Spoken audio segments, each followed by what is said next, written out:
welcome to the Liverpool Community Podcast. I'm your host, Chase Johnson Lynch. As you know, I like talking to interesting people from the community. And here in our new season, we managed to start not really changing our focus, but talking to different types of people that are in the creative community and in creative arts and everything. And one such person joining me here today, he once was a cinematographer, now turned director, and I'm joined here by Gene Dolders. How you doing, Gene? I'm good, thanks, man. How are you? Hey, man. First of all, thanks a lot for coming in.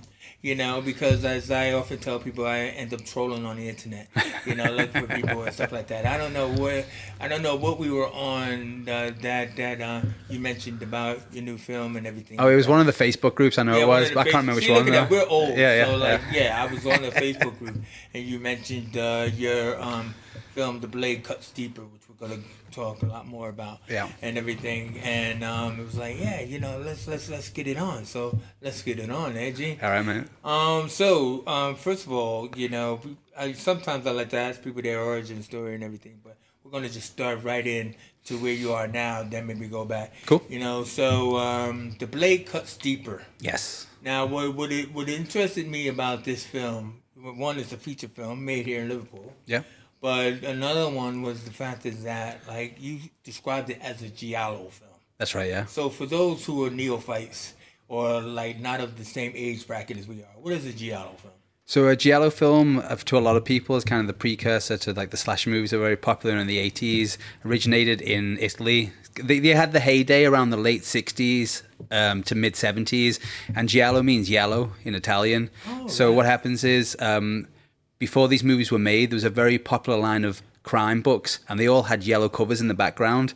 So when they started turning some of these ideas and stories into movies, so they just took the color, that famous color that was associated with the books, these crime books, and then they made the subgenre of that movie giallo.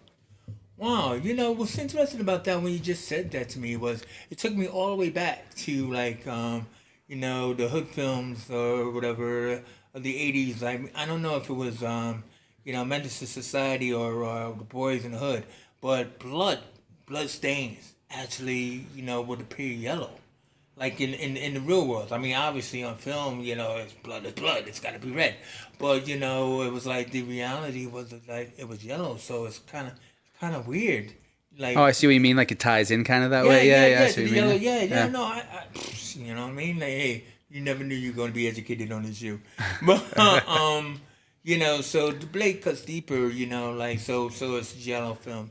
Tell us about the film, because I believe you had a hand in writing in it as well. Yeah, so I co-wrote the movie with my friend Alex, and I directed the film. So the movie, the plot of the movie is very simple, really. Within the movie, there's a fake TV show called Lights, Camera, Kill, and it's a true crime TV show. So like every true crime TV show, there's obviously a reenactment section that they have. So the latest episode... they're showing a sneak preview of the latest episode at a local cinema, trying to get the word out before it streams online the week after. And what they're doing is they're showing the opening reenactment section of the latest episode. But unbeknownst to them, in the audience is a family member of one of the victims that's being portrayed in the reenactment. Wow. And this particular TV show are known for its lurid reenactments, and they're not very sensitive. And the family member watches it and decides that he's going to pick off all the cast and crew one by one. And that's the storyline for the movie. Oh, yeah, look at that. I mean, hopefully that doesn't give too much away. But how was that? Because I've had to practice that synopsis a lot. Did I do all right? That was perfect. Makes me want to watch it. Oh, that's cool then. And everything. And what was also cool is that you were telling me in shooting this film, you shot it in what you call blocks. Yeah, that's right, yeah. Blocks. So your first block... was the TV show, wasn't it? Yeah, so we spent two. So the opening of the movie is this episode of the TV show, and off the top of my head, it's about actually 7 minutes and 37 seconds long. So so it took us 2 days to shoot that, and that was in 2 locations. Yeah. So a majority of about 1 to 1.5 days were in this one particular location, because that's where most of it takes place, and then the other half was in a park. Yeah. I won't say exactly what happens in it, because obviously I'll spoil it. Obviously, no. So that was the first 2 days of filming, was just filming the fake TV show, because I thought we should start with this because then it gives all the actors who are in the remainder of the movie involved in the TV show, they helps them understand the reason more why what's happening to them later on when they're acting. Yeah. Also, it locks them in to show up where you go for the next. Well, yeah, you got to be in it now. You just done that. Exactly. Because I mean, like I believe, like you said, like the third block, and this is what I think a lot of independent filmmakers kind of understand. Like the third block was kind of like your longest block, which Yes. was like 6 days. 6 days, But yeah. it was 6 nights. It's a night. So 6 nights. Tell us how is it to shoot 6 nights in a row? See, for me, it's all right because I think when other directors will know what I'm talking about, is like when you're on set as the director, you could be there for all 24 hours, not get any sleep and just roll into the next day because you're making your movie. It's really more the cast and crew that feel it because the director being the head of obviously kind of every department, realistically, you're always busy and you never get to sit down as a director. As soon as you've made a decision about one thing, somebody else is coming to ask you about something else. Yeah. So for me, it was fine, but it was we would turn up at the location at 5 p.m. We'd have an hour prep. And then we'd start filming at 6 p.m. Yeah. Then we'd finish filming about 5 a.m. in the morning. We'd have an hour to clean up, and then we'd have to leave by 6 a.m. Yeah. So, and that was like 6 nights in a row. And what would happen is I would get up, I think, around 11 a.m. Is that right? Yeah, I would get up at 11 a.m. I'd spend a couple of hours at home, and then I'd go to the location. Then I'd do the filming, come back, leave the location about 6 a.m. I'd get home about 8, sleep 3. So basically for 6 nights, I slept 3 hours every night for 6 days. Yeah. But you don't feel it because it's that adrenaline rush while you're making them. Because you're so happy and excited to be doing what you're doing. But from looking at it from the other side, which I can as a cinematographer, I mean, I'm always invested in the movie when I'm a cinematographer, but it's it's not your baby in that way. So sometimes I'll turn to cinematography and be like, oh, I've only had 4 hours sleep. I've got to do this now for 16 hours. Yeah, exactly. I mean, it must be different. It must be different wearing that different hat because with cinematography being like kind of like your main mode of thing, it's like you're on set and the director's trying to tell you, especially like a new director, trying to tell you what to shoot, and you're just like. Well, you know what I mean. But now you're in the director's chair, and I believe it's like you said it was like your best friend from high school was your DP. My very good friend Paul Avis, he's a local lad. We went to Days High School together in McGull. Oh yeah, I know. Well, one of our interns goes to Days. Oh, right, that's where I went. I left there in '96. He's a couple of years older than me, so he left a couple of years before me.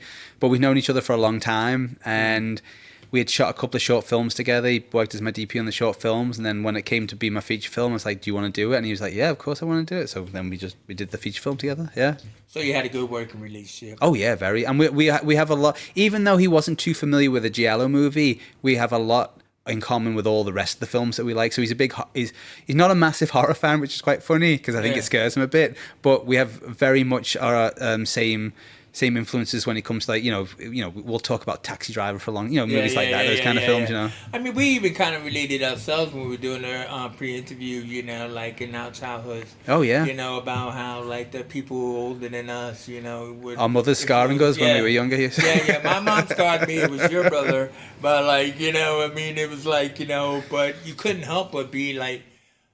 It was an addiction that you were like drawn into hypnotically, wasn't it? Which sadly I don't get anymore because these movies it's horrible because you do in a sense. People go on about getting desensitized to violence, and it's not necessarily that you get desensitized to violence. It can still shock you. Yeah. But especially as a filmmaker, you can see the beats coming, and the jump scare's about to happen. Oh, this music's coming. Especially I know that's. I call it the double shock. You open the door once, nothing's there. Yeah, exactly. Then you're gonna open it again, and bam. Well, the medicine cabinet opens in the bathroom, and then it's short. There's a guy. Why is the camera lingering on that shot? That must be important. Yeah. So I really enjoy watching movies with people who don't watch horror or aren't filmmakers because I just watch their reactions to the film, and that interests me more than the film sometimes. Yeah. Well, again with the Giallo scenario, though you were telling me, there's a lot of Giallo tropes like, black gloves and blood mystery, but to me it's all about the blood. We talked about Deep Red and we talked about Dario Argento and stuff like that. So, when, those filmmakers, you tell a filmmaker, oh, we're going to do a horror movie, you always want that guy that's on set with the bowl of Carol syrup. I'm ready. man. Yeah. Well, funnily enough, our special effects artist just has these big tubs that just has Tubs, bucket of blood written on it, obviously. So you There you know, go. and then you just see them everywhere around the set. Yeah. Yeah. So I mean, how much blood do you think you went through? How many buckets? I don't know, actually. To be honest, I'm not sure. I mean, because I didn't want to know about the actual kill scenes, but you started to get too excited when you started talking about some of these killing scenes. Well, I could So say there are a lot, right? Well, I can tell you how people get killed, but I just can't tell you who dies. How about that? I don't know. Or I could tell you what. Tease me. Go I'll ahead. teach you. Okay. Well, I mean, obviously, someone gets their throat slashed. You know that's Obviously. going to happen in a movie. A lot of yeah. Someone gets disemboweled. All of a sudden, I've lost it. But if I want to say the kind of piece de resistance for the movie, and it's something I'm really proud of, is one of the characters gets stabbed in the face about 20 times with a massive kitchen knife, and the way it's been done, you would think it looks amazing. It looks absolutely fantastic. I don't know. The Jess, feedback. I don't know if you're on my face while he's describing it, but try being on my face while he describes it. People who have seen it, because obviously I have to send screeners out to distribute and stuff. The feedback I get is that kill scene is just trippy. That's the kind of word that they use, and which is good because that's what giallo movies, like you will know, they're quite surreal. Like the Italians make quite surrealist feeling movies, you know. Well, so you know, we were already kicking out about Lucio Fulci. And Yeah. I mean, there's no better scene than the eye gouging. Oh, zombie flesh eaters, yeah, of course. You know what I mean? So, like, once you mention face to me, I go, okay, all right. Keep it together, Chase. Keep it together. All right. Yeah. So, obviously, you know, when it comes to horror, a lot of people, you know, they want to go in it for the fun of it. You know, but like you said, you had to call in some favors from some, high-ranking friends and stuff like specialists and everything like that. Yeah. You know, and I guess because you sound like you had these short blocks, you were able to keep them involved. Because Yeah, these exactly. blocks, they had like basically you talk about July 22, November 22, May 20. So you had a lot of space for me to like forgive you for wasting my time or taking up my time on that weekend. And I can like, I think I could come back for you. You know, as opposed to a lot of people try to get it all done into one big gasm, you know what I mean? I wasn't thinking that way when I made it, but that is a very good point you make, because I can imagine that, because principal photography was 12 days, but like I did mention to you earlier, we did 2 days of pickups afterwards.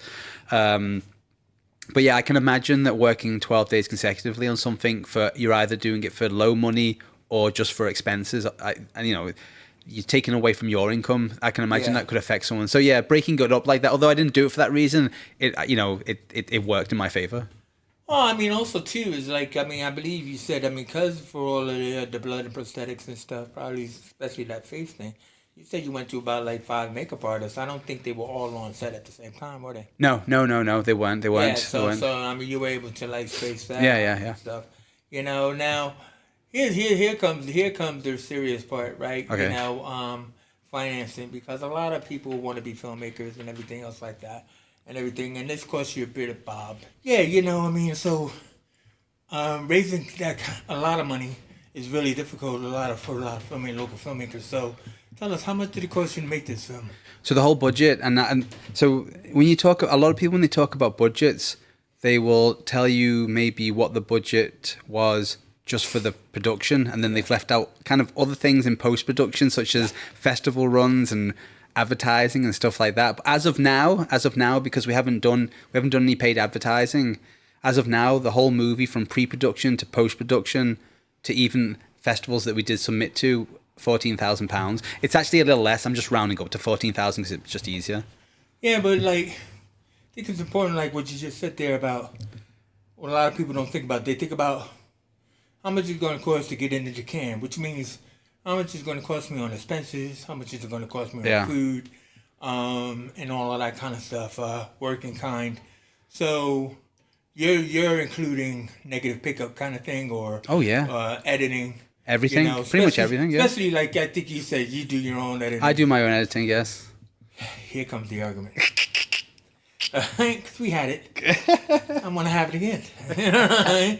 You know, because I said, Okay, Gene. Yeah. So, which do you prefer? Do you prefer editing yourself or sitting behind a guy? And I said I like to edit myself. Have I got that reaction? Well, because like Gene, I mean, like I love editing myself, but then again, is the fact that I believe in like, there's the pre-production, the production, and the post-production. Those are three different areas for a reason. So basically, what it is that the director comes in to direct, Yeah. right? Is his bit, the production. But then again, is that the producer usually sometimes oversees the editing, like a Daryl Zanuck kind of thing or whatever and stuff like that. But it's a fresh pair of eyes. The editor rarely is on the set, so they don't have the experience of how long did it take us to get this shot. What do you mean the actor never showed up? They don't have the experience of the breakdown. Yeah, I know. Right, I which know. you have, Yeah. right? So that means you get married to the stuff, the material tight in your hand, right? I want every shot in here, and everything like that. So the editor's just looking at what you shot.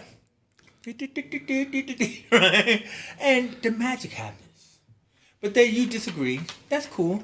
Well, I'll counter with this. So, a couple of things. One is my background when I started was as a camera operator and editor. So my background is in editing as well. Yeah. Second one is I did the first assembly, the movie, which Yeah. for people who don't know, the first assembly is basically just you put everything you shot, You're you just goes fine. on the timeline, and then you just see what. I mean, yeah, you just edit the movie that way. So what I did was after I did my first assembly, I took it to a cinema in Southport, which is a community cinema called the Bijo. It's a beautiful little cinema in Alright. Southport. Actually, I shot part of the movie there as well. All right. And I sat there with my DP and my sound guy because another thing to understand about Giallo, sound is very, very important in Italian films, yeah. which you will know. So I always wanted my sound guy, his name is John Mellor, he's from Bolton, wanted him to be there during the whole process. So he and Paul came and we sat there and we watched the movie, I think 5 times in one day in the cinema. And we were like, what do you think? And I'm like, well, that's a bit long there. Let's take that out there. And so I'm a collaborative editor and I want people's opinions. And then I sent the movie out, the first assembly, to the writer who co-wrote it with me. And I want everyone's opinion. I want everyone's opinion. Yeah. But yeah, I do like to sit there and edit my own films. I really do. But I'm not precious. That's the one thing. Oh, okay. I'm actually not precious. I've caught quite... The final cut of this movie is 83 minutes. Which I'm proud of because my favorite movie is The Texas Chainsaw Massacre is also 83 minutes. So, but I didn't do it for that reason. I think you did. But I think the first assembly was 89 minutes. So and there was some like really nice shots. Between 89 and 83. There is a isn't lot. there? There's 6 minutes. It makes a lot. What do you think the difference is? I mean, 6 minutes. What do you The think pace.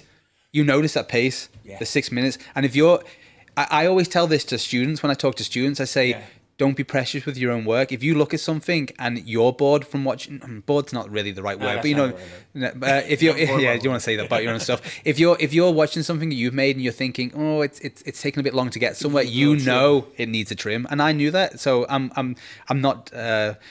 It's like being a barber. Yeah, Right? yeah. So I mean, there were a couple of bits in there where I was like, because somebody did come along later on and say, you should really trim that bit of dialogue at that one scene. I'm like, oh, I like that dialogue.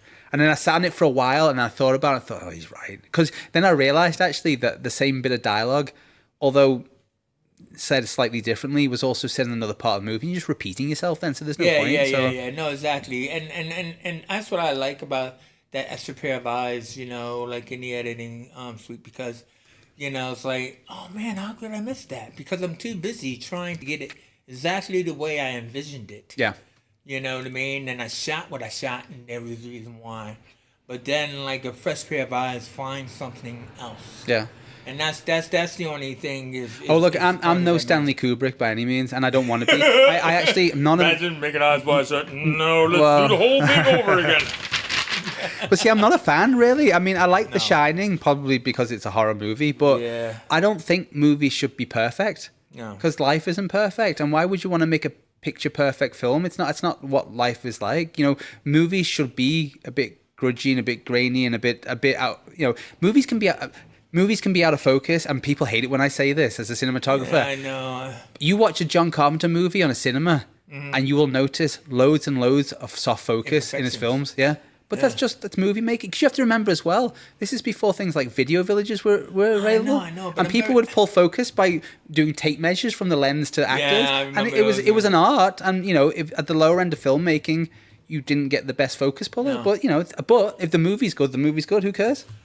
I like to see. I would love to. Maybe I go back and rewatch some stuff. I would love it because I hate imperfections. Like as a filmmaker in my films, it's like if I see that one frame, if I hear that one note, it's like sound is my kryptonite. Do you know what I mean? Oh, yeah. Sound's important, man. But I do totally hear what you're saying. And sound's also very underrated for first-time filmmakers, which I'm sure you know. Everyone prioritizes the look of the movie over the sound. But I'll tell you right now, people will forgive a shitty look, but they will not forgive shitty sound. I know. In the movie. Oh, definitely, man. I mean, that's why you got to pay for that sound guy because it's like if he tells you there's a hum, there's a hum. Yeah. You know what I mean? We all heard the truck go by. We all heard it. Right. And if the sound guy's not pointing that out, it's like, how come he didn't hear it? Anyway, this is really what's important because, I mean, I know we're coming down to the end of it. Distribution. I mean, I thought this was really like a cool thing because one, you're looking for distribution for that's right. The Blade Cuts Deeper and everything like that. And but you pointed out something to me that I was pointing out is that a lot of like local films have been making it out on Amazon and and they've been getting that released on because television is the new cinema. Yeah, you know what I mean? Streaming is definitely the new platform now. Yeah. And you were saying to me about like because if you're a filmmaker, I think everybody's heard of Film Freeway or whatever, or stuff like that. For the festivals, the festival submissions, But you were telling me about Film Hub and everything, and I've heard about it, went through my head, and so tell us about Film Hub and is this how a lot of people are getting on these? Yeah, so Film Hub is a services? middleman, just like Film Freeway. You can use it to get on streaming sites. Now, obviously, they don't cover all streaming sites, but there's a large list of streaming sites if you go on the Film Hub website. I mean, you said like Tubi and... Yeah, Tubi's not on Film Hub. You would have to go still through an aggregator for Tubi because Tubi's one of the big ones. In fact, Tubi's going to be... I thought Tubi was small, but okay. No, well, Tubi's just been... Don't hurt me. Tubi, there's a whole thing about Tubi, but Film Hub, you will be able to get on Amazon through them. I'm pretty sure, and lots of other places that you want to go on. But they do find stuff on Film Hub, is what you're saying. Like Amazon, they probably have somebody who's like. Oh no! So what you do is you upload your movie to Film Hub, and then they'll do their own quality control. And then if they say maybe there's a pixel out, you have to go fix it, whatever it is, or the sound levels, is it the LUFS or whatever? Yeah. I'm not a sound person, so I don't know. Do they not give you any money for that? No. You'll have to do it yourself. So you do go through the quality control, which you'd have to do through a distributor anyway. And then what you'll do is you can select which of the streaming services that they handle you want to submit to. Then they will submit on your behalf. And if the streaming service says yes, which, by the way, and I don't mean this in disrespect, but Amazon has really low standards. If you look at Amazon, I watch is I don't have a Netflix account. I have an Amazon account mostly because I order stuff from Amazon. But I watch a lot of stuff on Prime, and also I'm a big fan of low budget movies. I like watching I like watching low budget films. That's my deal. I'm digressing I guess anyway. My whole thing about it is, sometimes if I look at a low budget film, it still looks like it's of a higher quality compared to locally made films. You can actually go straight. Friends. You can actually go straight to Amazon yourself. Yeah. And there's there's a link if you just Google Amazon submit my film. You go to their page and you can just go straight to them and submit your film and you can get it on Amazon. And then you can choose between TVOD or AVOD and all these different VOD pathways you want to go. Well, I mean, like Netflix is here now too. They're in Manchester, aren't they? They are. And stuff like that. I mean, we'll never get on them, but yeah. I got a friend. Hear me, my friend out there. So basically, currently working on projects. So you are currently working on a feature now. I'm working as a cinematographer on a horror anthology feature film called Bloodstream. So we've got one, because obviously as an anthology feature film, it's a bunch of shorts, and then they have what's called the wraparound segment. So I know you know this, but I'll explain it. Just the wraparound segment is essentially like when you used to watch Tales from the Crypt, you'd have the Crypt Keeper come in, he'd say a bunch of stuff, you go the story, then you come back and he'd say a bunch of other stuff. That's the wraparound segment. So we've shot the wraparound segment, and we've shot three of the other stories. We've got one more story to shoot, which actually I forgot to mention this to you earlier. They want me to direct this one, so I actually will be directing it. Now this is what I was trying to imply, because as an anthology, how come you're not trying to get your finger in it? Well, Because I what just you wanted, pointed out. yeah, I just wanted to concentrate on the cinematography Well, mostly. yeah. So But you pointed out that they, is it Hellbound Media? Hellbound Media, yeah, You pointed out that they said, okay, they wanted you to be the cinematographer for all the films. yeah, So that way the films all have like the same kind of look. the same kind of look, but I will give them different styles depending on what the director wants. Obviously, yeah. Obviously. But then again, is so as I was thinking. So you're saying that there is an opportunity for you actually to direct one of these anthologies? They asked me to direct one, so I wrote a script. Oh, actually, I'd written the script a long time ago, and it was just getting dust. So I sent it to them, and they liked it. It's kind of my little tribute to Lucio Fulci's Beyond, because I'm a big fan of that movie. So it's a zombie one. Wait, you mean From Beyond or Beyond? The Beyond. Okay, not Barbara Crampton. No. The, You know what I'm talking about. yeah, I know what you're talking about. Yeah, Barbara Crampton came for me. No one understood. No, I'm talking about the other one with the Catriana McCall. Sorry, I can't pronounce that name very well. Don't worry about it. Don't worry about it. You know, Yeah, so babes. they asked me to do one. I was like, yeah, okay. So we're just in the pre-production stages of this last one, and that's the final one. All the others have been edited together, so they're just waiting for mine to kind of insert in, and then it's done. And so, I mean, I asked you what would be like your next film because he's like, oh well, you know, I got so many ideas, you know, so many balls in the air. Yeah. But I mean, I thought this one was really cool. You know, tell us about The House with Dead Birds. It's the working title at the moment. It's The House with Dead Birds. He's saying that just so that way if somebody thinks it, it just changes it. Because, but you know, how'd you describe it as a? It's a European gothic horror zombie film, much like what more like what Mario Bava or Lucio Fulci would have made in the kind of 60s, 70s, or 80s. Like the true heyday of Italian horror. I'm a big fan of Italian cinema, so a lot of my stuff is influenced by Listen, that. I'm going to give out a little shout out to one of my fellow filmmakers, Colin Hodge. You better watch this show because I know you love it all, these mentions that he's given and everything like that, you know. But I also said, take your opportunity, bro. I mean, I feel like that guy on Hot Wings, Hot Ones. You know, give out a shout out to some of your actors and crew that you want to. Well, the star of the movie who plays the star of the movie, the character. The main character in the movie is the character of John Abbott. He's the host of the TV show that we created. So he's played by an actor from Manchester called John Tuitt.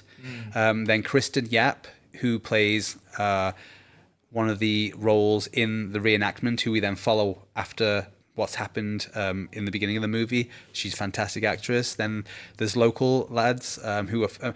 James Podmore is an actor. Oh, I know James Palmer. Who has been in everything I've ever directed, and he's I call him my Robert De Niro. He's my little Bobby De Niro, James Podmore. Look at that. That's the best you'll get. There's Sol Murphy, who you may know. I don't know. Yeah. Sol Murphy. He's in the movie as well. Peter Durr is a local actor who's in it. Kevin Carter's a local actor who's in it. Vicky Avery, she's a local actor that's in it. Then all right. We can't go down the whole credit. Yeah, but the vast majority are quite local. A couple came from Manchester, a couple came from Blackpool, and there are two actors that came from out the country. Kristen's from Norway, and Quentin's from Texas. Wow. Well, I mean, still, it's just all very amazing there, Jane. And I mean, I'm glad you reached out to me. How can people find you on social media? Well, if you go on Instagram, you can go to my Instagram, which is Dolders, GDOLDERS, or the movie itself has an Instagram, which is _blade_cuts_deeper. It's overly complicated. Too many underscores. Yeah. But I would say if you really want to get information about the movie, if you go to the movie's website, which is thebladecutsdeeper.com, on the land, I mean, there's a bunch of stuff on the website already, but if you go on the landing page, you can sign up for a newsletter, which is going to kick off this Friday, actually. And our official trailer for the official trailer for the movie will be released online on the 29th of November. So if you sign up for the newsletter, you'll get all the information early. You'll get anything that we release online. You'll get it a week or two early before everyone else, and there'll even be stuff in the newsletter that will never get released to other people. We're just for newsletter people. So like exclusive stuff. That's going to be like BTS stuff and things like that. Well, Gene, man, I just want to thank you very much for joining me here in the studio, man. I mean, it's been great geeking out. I really love these creative podcasts, you know, and everything like that.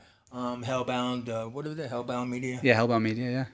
Come at me, bro. I mean, you know, it's all good, you know, and everything like that. But for now, this is Gene Dolders. I'm Chase Johnson Lynch. Please like and subscribe. This is Liverpool Community Podcast, and well, we out here.